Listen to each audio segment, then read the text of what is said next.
Gaming plus editing purpose বা photographing এ যারা আছেন তারা প্রত্যেকে এই কনফিগারেশন কিন্তু দারুণ ভাবে নিতে পারেন। আজকের বাজেট 70,000 টাকা। 70,000 টাকার পুরো টোটাল কনফিগারেশনটা কি কি পেয়ে যাচ্ছেন চলুন দেখে নিন।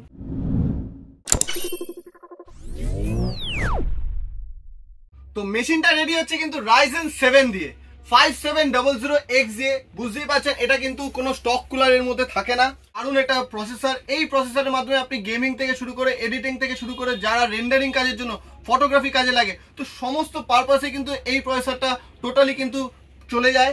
এবং এর সাথে যেটা মাস্টার লিকুইড কুলার সেটা দেখিয়ে দিই, এটা গেমিং টোটালি হচ্ছে।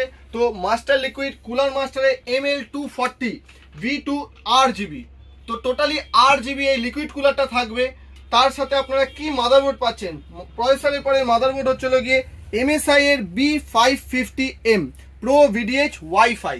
তো টোটালি এটা ওয়াইফাই এডিশনের কিন্তু যে কনফিগারেশন টোটাল রেডি হচ্ছে দারুণ। আপনি এডিটিং থেকে শুরু করে সমস্ত পারপাসে কিন্তু একদম ইউজ করতে পারবেন।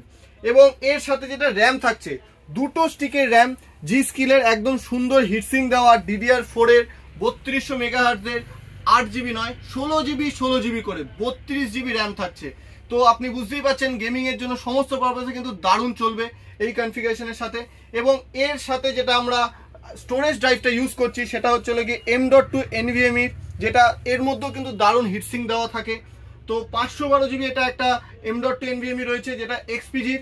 এবং এছাড়াও যেটা রয়েছে, যেহেতু এটা X প্রসেসর, এর মধ্যে কিন্তু ইনবিল্ট গ্রাফিক্স থাকে না।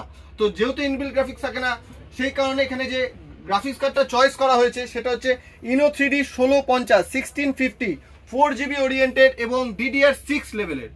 টোটালি কিন্তু DDR6 লেভেলের এই গ্রাফিক্স কার্ডটা রয়েছে। তো বুঝতেই পাচ্ছেন এটা এর সাথে যে SMPSটাও দরকার, একটা দারুণ SMPS দরকার। তো SMPSটা আমরা চয়েস করে ফেলেছি অ্যান্টি স্পোর্টসের VS600L।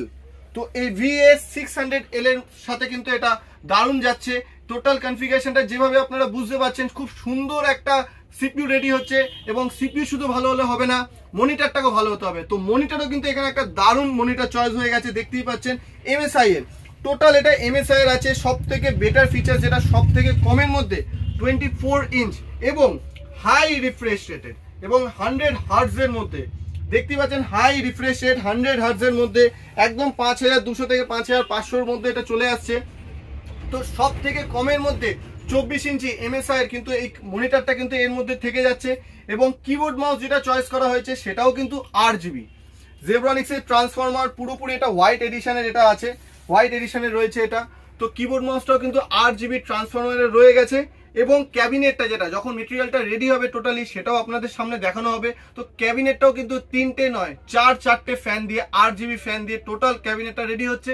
তো নমস্কার, আমি শুভ ওয়েভারিং টেকনোলজি থেকে। আজকে আমি আবার দুটো পিসি পারচেজ করলাম মডার্ন কম্পিউটার থেকে। খুব ভালো পিসি, দুটোই হচ্ছে আমরা এডিটিং এর জন্য পারচেজ করলাম, কারণ আমাদের পুরো এডিটিং এর কাজ হয়। একটাতে গ্রাফিক্স 8GB গ্রাফিক্স কার্ডের সাথে পারচেজ করলাম, একটা উইদাউট গ্রাফিক্স, একটা Ryzen 7 একটা Ryzen 5। দুটোই খুব ভালো রেটে পেয়েছি, খুব রিজনেবল রেটে পেয়েছি, খুব ভালো লাগলো।